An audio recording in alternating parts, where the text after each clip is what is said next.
হ্যাঁ এভরিওয়ান, আসসালামু আলাইকুম। Welcome to Munira's blog. Bangladesh একটি নদীমাতৃক দেশ। বাংলাদেশের বুকে অসংখ্য নদী, ছোট বড় অসংখ্য নদী বয়ে চলেছে এবং ঢাকা, বাংলাদেশের রাজধানী ঢাকা বুড়িগঙ্গা নদীর তীরে অবস্থিত। আজকে আমরা চলে এলাম বুড়িগঙ্গার তীরে। আজ বিকেলে কিছুটা সময় কাটাবো বুড়িগঙ্গা নদীতে। আশা করি আপনারাও আমাদের সাথে থাকবেন। বুড়িগঙ্গা নদীকে এক্সপ্লোর করার জন্য প্রথমে আমরা একটি ছোটোখাটো, যেহেতু আমরা চারজন, একটি ছোটোখাটো নৌকা ভাড়া করতে চেয়েছিলাম, কিন্তু দেখলাম যে আমাদের সাথে আসলে বেশ বড় বড় নৌকার, তার চেয়ে বড় কথা হচ্ছে আমাদের সাথে দরদামে মিল ছিল না। তাই ভাবলাম যে ঠিক আছে, দেখি এছাড়া আর কি উপায় আছে বুড়িগঙ্গাকে এক্সপ্লোর করার। এই রাস্তাটা দেখে আমার একটা কথা মনে হয়ে গেল, পৃথিবীর বড় বড় দেশগুলোতে, উন্নত দেশগুলোতে নদীর পাড়ে বেশ সুন্দর বাঁধানো রাস্তা থাকে মানুষ হাঁটার জন্য, কিন্তু আমাদের ঢাকার বুড়িগঙ্গা নদীর পাশে কেন নেই আমি আসলে ঠিক বুঝতে পারছি না। হ্যাঁ, মেন রোড আছে, কিন্তু নদীর পাশে একটি বাঁধানো রাস্তা থাকলে হাঁটতে হয়তো আরও অনেক ভালো লাগতো। তো আমরা চলে এলাম সোয়ারিঘাট লঞ্চ টার্মিনালে। ভাবছি লঞ্চে করে বুড়িগঙ্গাকে এক্সপ্লোর করব। তো এই লঞ্চ টার্মিনালে প্রবেশ করতে হলে 5 টাকা দিয়ে টিকিট কাটতে হয়। তো আমরা টিকিট কেটে চলে এলাম লঞ্চ টার্মিনালে। যাবে কোথায়?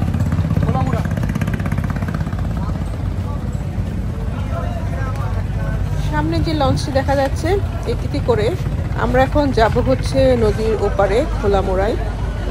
এটা আসলে একটি লোকাল লঞ্চ বলতে পারেন, যে বুড়িগঙ্গার পাশে, যে ঢাকা শহরের এপাশ ওপাশে, নদীর এপার ওপাশ থেকে জায়গায় জায়গায় থামে এরকম একটি লঞ্চ আর কি।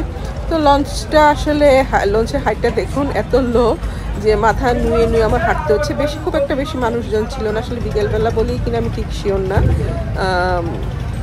খুব একটা মানুষজন আসলে ছিল না।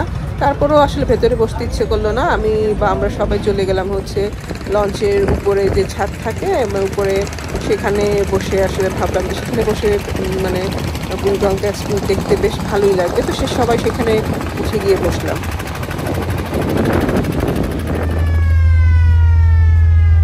লঞ্চে উঠে বসার কিছুক্ষণ পরেই লঞ্চটি ছাড়ার হর্ন দেওয়া শুরু হলো। মনে হচ্ছে কিছুক্ষণ পরেই লঞ্চটি ছেড়ে দিবে। যাই হোক, কিছুক্ষণ পরে লঞ্চটি ছেড়ে দিল। পাশে বড় বড় লঞ্চ দেখা যাচ্ছে, এগুলো সম্ভবত খুব দূরে, চাঁদপুরের দিকে, যে আমি ঠিক শিওর না, তবে আমার দেখে যেটা মনে হলো আর কি। চারপাশে দেখুন, আসলে বুড়িগঙ্গার পাশে এই সদরঘাটের এই জায়গাটা, এখানে আসলে সব পাইকারি মার্কেট। সো দেখা গেল যে আমি যেটা দেখলাম আর কি, যে বেশ বড় বড় নৌকায় করে আসলে জিনিসপত্র এখানে উঠানামা করছে। আর হচ্ছে বুড়িগঙ্গার এপার ওপারে যাওয়ার জন্য ছোট ছোট নৌকা আর বড় বড় লঞ্চ। এই যে আমি যে লঞ্চটাতে চললাম সেগুলো লোকাল লঞ্চ আছে, জাস্ট এপার থেকে ওপারে যাওয়ার জন্য। এছাড়া সদরঘাটের ওপাশে যে বুড়িগঙ্গার ওখানে যে চাঁদপুর বা দূর কোথাও যাওয়ার যে লঞ্চ টার্মিনাল, আমার মনে হলো যে সেটা এখানে না, অন্য জায়গায়।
আরেকটা কথা বলতে ভুলে গিয়েছি, আমাদের এই সোয়ারিঘাট লঞ্চ টার্মিনাল থেকে আমরা যেহেতু খোলামোড়া যাচ্ছি, ভাড়া ছিল জন প্রতি 20 টাকা করে। খুবই চিপ, তাই না? কেউ যদি আসলে এরকমভাবে বুড়িগঙ্গা এক্সপ্লোর করতে চান, মানে একটু বাজেটের মধ্যে, তাহলে হয়তো আমার কাছে খুব একটা খারাপ লাগেনি, ভালোই লেগেছে। লঞ্চ ফাঁকা ছিল, নৌকায় করে গেলে হয়তো কয়েক হাজার টাকা গুনতে হতো।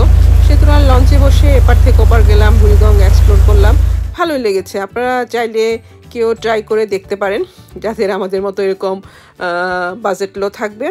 সো ভালোই লাগছে আসলে এই বিকেলবেলায় বুড়িগঙ্গার এপাশ ওপাশ ঘুরে ঘুরে দেখতে। আমি খুব সম্ভবত আমরা 2006 সালে একবার বুড়িগঙ্গা এসেছিলাম ক্রুজ করার জন্য। সেটা আসলে একটা অর্গানাইজ থেকে এসেছিলাম। তো তখন দেখলাম যে বুড়িগঙ্গার একটা বাজে একটা স্মেল ছিল। তো এবার আর সেটা পাইনি, এবার বেশ ভালোই লেগেছে বিকেলবেলাটা।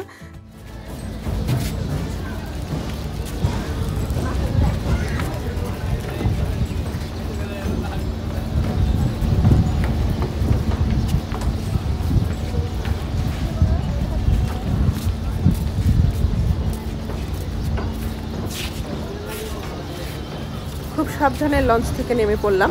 তো চলে এলাম খোলামোড়া। এটি হচ্ছে কেরানীগঞ্জের, নাম শুনেছি অনেক, কখনো আসা হয়নি, এই প্রথম এলাম কেরানীগঞ্জে। তো আমরা এখন আছি হচ্ছে খোলামোড়া লঞ্চ টার্মিনালে।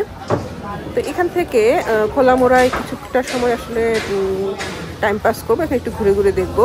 তো লঞ্চ টার্মিনাল থেকে বের হয়ে একটি গাছে এত পাখি কিচিরমিচির করছে, শুনে আসলে বেশ আমি অনেকক্ষণ দাঁড়িয়েছিলাম। আমার আসলে খুবই ভালো লাগলো এই পাখির কিচিরমিচির শুনতে।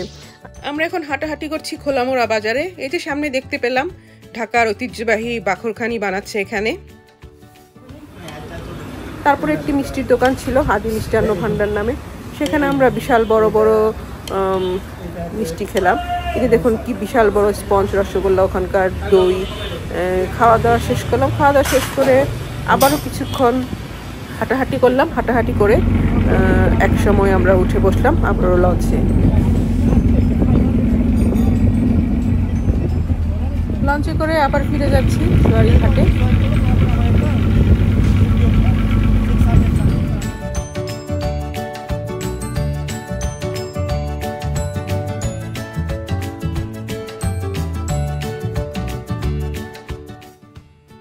ওয়াও, এই নৌকাটা দেখে মনে হচ্ছে যে কোনো মুহূর্তে ডুবে যেতে পারে। আমি তো আসলে খুবই আতঙ্ক ফিল করছি।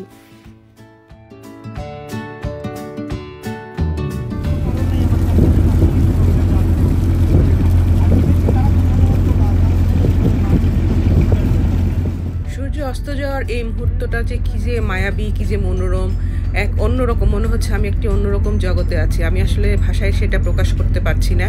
এবার ঢাকায় এসে যতগুলো জায়গায় গিয়েছি, এই বুড়িগঙ্গার এই রিভার ক্রুজটাই ছিল আমার কাছে একটু অন্যরকম। আর পাশে দেখুন এই যে কামরাঙ্গীচরের নাম তো নিশ্চয়ই শুনেছেন, কিন্তু আমি এবার ফার্স্ট কামরাঙ্গীচরের দেখলাম আর কি। যে কামরাঙ্গীচর একটি ছোট্ট একটি চর বুড়িগঙ্গার পাশে অবস্থিত। এরই মাঝে বুড়িগঙ্গার দুপাশে সন্ধ্যার সাজবাতি জ্বলে উঠেছে। আমরাও প্রায় চলে এসেছি। তো যারা আমার এই বুড়িগঙ্গার রিভার ক্রুজিং বা এক্সপ্লোরিংয়ে আমাদের সাথে ছিলেন, তাদের সবাইকে অসংখ্য ধন্যবাদ জানিয়ে আজকের মতো এখানে বিদায় নিচ্ছি। সবাই ভালো থাকবেন।